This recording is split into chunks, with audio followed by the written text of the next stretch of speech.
여러분 혹시 그런 생각 해보신 적 없으세요? 분명 우리 삶은 역사상 그 어느 때보다 풍요로워졌는데 왜 마음 한구석은 더 공허하게 느껴질까요? 오늘은 길지한 목사님의 통찰을 바탕으로 현대 사회가 마주한 이 기묘한 역설의 뿌리를 파헤쳐보고 그럼 진짜 변화는 어디서부터 시작되는 건지 함께 이야기 나눠보겠습니다.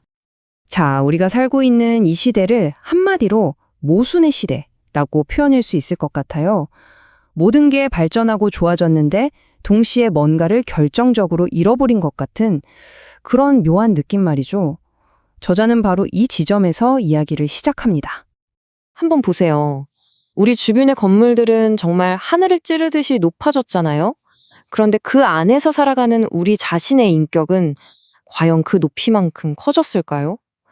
저자는 오히려 더 초라해졌다고 아주 날카롭게 짚어냅니다. 고속도로는 또 어떻고요? 세상 끝까지라도 갈 수 있을 것처럼 시원하게 뚫려 있죠. 하지만 신기하게도 우리의 생각이나 관점은 점점 더 좁아지는 것 같아요. 더 많은 걸 볼 수 있는 세상인데 우리는 오히려 더 편협한 시각에 갇혀버린 거죠. 우리는 점점 더 많은 물건을 사들이고 소비하지만 진짜 소중한 것들의 가치는 오히려 잃어가고 있어요. 분명 가진 건 많아졌는데 만족감은 왜 더 줄어드는 걸까요? 그리고 이건 정말 공감하실 텐데요. 우리는 그야말로 정보의 홍수 속에서 살고 있잖아요. 지식은 넘쳐나는데 정작 무엇이 옳고 그른지, 무엇이 진짜 중요한지 판단하는 지혜는 더 부족해진 것 같아요. 이것도 우리가 마주한 또 하나의 역설입니다. 인류는 저 멀리 달까지 다녀왔는데 바로 길 건너 사는 이웃집 문을 두드리는 건 점점 더 어려워지고 있습니다. 가장 먼 곳에는 닿았지만 가장 가까운 관계는 놓치고 있는 아이러니죠. 자, 그렇다면 이 모든 모순들, 이 이상한 불일치는 대체 어디서 오는 걸까요? 이렇게 눈부신 발전을 이루었는데도 왜 우리 삶은 더 채워지지 않는 느낌일까요? 이 문제의 진짜 원인을 찾기 위해서 저자는 이제 사회 현상에서 우리의 내면, 그러니까 영적인 영역으로 시선을 옮깁니다. 과연 그가 내리는 진단은 무엇일까요? 저자는 문제의 핵심 중 하나를 바로 교회에서 찾고 있어요.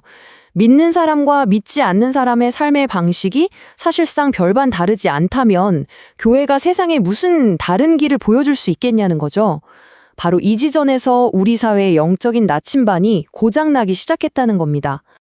그래서 저자는 그리스도인들에게 주어진 핵심 정체성을 다시 한번 일깨워줍니다. 너희는 세상의 소금과 빛이다.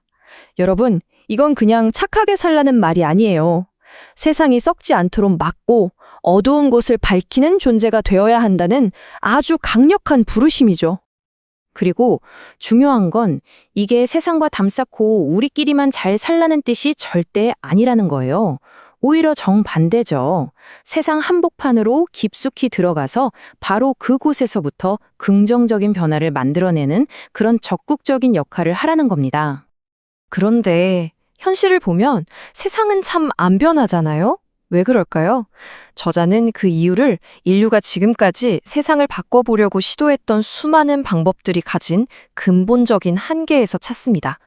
사실 인류는 세상을 더 좋게 만들려고 정말 안 해본 게 없어요. 공산주의 같은 거대한 이념을 만들기도 했고 정치나 외교로 문제를 풀어보려고도 했죠. 교육제도를 뜯어고치고 더 나은 도덕과 철학을 만들려고 무던히 애썼지만 뭔가 근본적인 변화는 없었습니다. 이 모든 노력의 결과가 뭐였을까요? 저자는 인간의 이성만으로 완벽한 세상을 만들 수 있다는 그 믿음이 결국 두 번의 끔찍한 세계대전이라는 비극을 낳았다고 말합니다. 그러니까 겉에 있는 시스템이나 제도만 바꿔서는 인간 내면의 이기심을 바꿀 수 없다는 게 똑똑히 증명된 셈이죠. 이 한 문장이 저자의 생각을 정확하게 보여줍니다. 여기서 말하는 죄인은 뭐 특별한 범죄자를 말하는 게 아니에요. 불완전하고 이기적인 본성을 가진 우리 모두를 가리키는 거죠. 즉, 불완전한 사람들이 모여서 만든 역사는 결국 불완전할 수밖에 없다는 뜻입니다. 시스템을 바꾸기 전에 그 안에 있는 사람이 먼저 변해야 한다는 거죠. 자, 그럼 외부적인 방법이 다 한계에 부딪혔다면 진짜 해결책은 어디에 있을까요? 저자는 그 답이 바깥이 아니라 우리 각자의 가장 깊은 내면에 있다고 말합니다. 저자가 제시하는 유일한 해법은 바로 새로운 피조물이 되는 겁니다. 이게 그냥 좋은 사람이 되려고 노력하는 차원이 아니에요. 생각, 가치관, 삶의 목적 자체가 완전히 리셋돼서 뿌리부터 새로운 사람으로 거듭나는 그야말로 내면의 혁명을 의미하는 거죠. 그리고 이 내면의 혁명은 성경 에베소서에 보면 아주 구체적인 3단계 과정으로 나와 있어요. 첫째, 낡은 옷을 벗듯이 과거의 이기적인 습관과 욕망을 의식적으로 벗어버리고요. 둘째, 우리의 마음과 태도를 근본적으로 새롭게 하고, 마지막으로 사랑과 정의 같은 가치로 만들어진 새 사람을 옷처럼 입는 겁니다. 이게 바로 내적 변화의 구체적인 로드맵인 셈이죠. 이렇게 내면이 바뀐 사람들이 모인 공동체, 그러니까 교회는 어떤 모습이어야 할까요? 저자는 교회가 이기심과 다툼이 가득한 세상과는 전혀 다른 문화, 즉 천국 문화를 미리 보여주는 일종의 모델하우스, 축소판이 되어야 한다고 말합니다. 자, 이 모든 이야기가 어쩌면 절망적인 현실 속에서 너무 이상적으로 들릴 수도 있겠죠. 하지만 저자는 이 변화가 아주 조용히, 하지만 분명히 이미 시작되었다고 말하며 우리에게 희망을 보여줍니다. 세상은 시끄러운 구호나 거대한 정치 운동으로만 바뀌는 게 아니라는 겁니다. 저자는 진짜 변화는 이 필요성을 깨달은 사람들, 한 사람 한 사람의 마음속에서 보이지 않게 하지만 분명히 시작되고 있다는 희망을 이야기합니다. 그럼 이 거대한 희망을 현실로 만드는 방법은 뭘까요?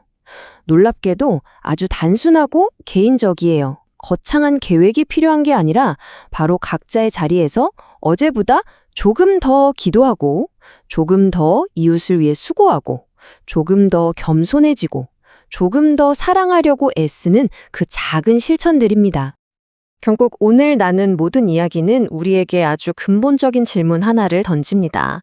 우리가 그토록 바라는 진짜 변화, 지속 발명한 변화는 과연 어디서부터 시작되어야 할까요? 거대한 시스템과 제도를 바꾸는 것에서부터일까요? 아니면 바로 나 자신, 우리 한 사람 한 사람의 내면에서부터일까요? 이 질문에 대한 답을 고민해보는 것, 그것이 바로 우리 각자의 몫으로 남은 것 같습니다.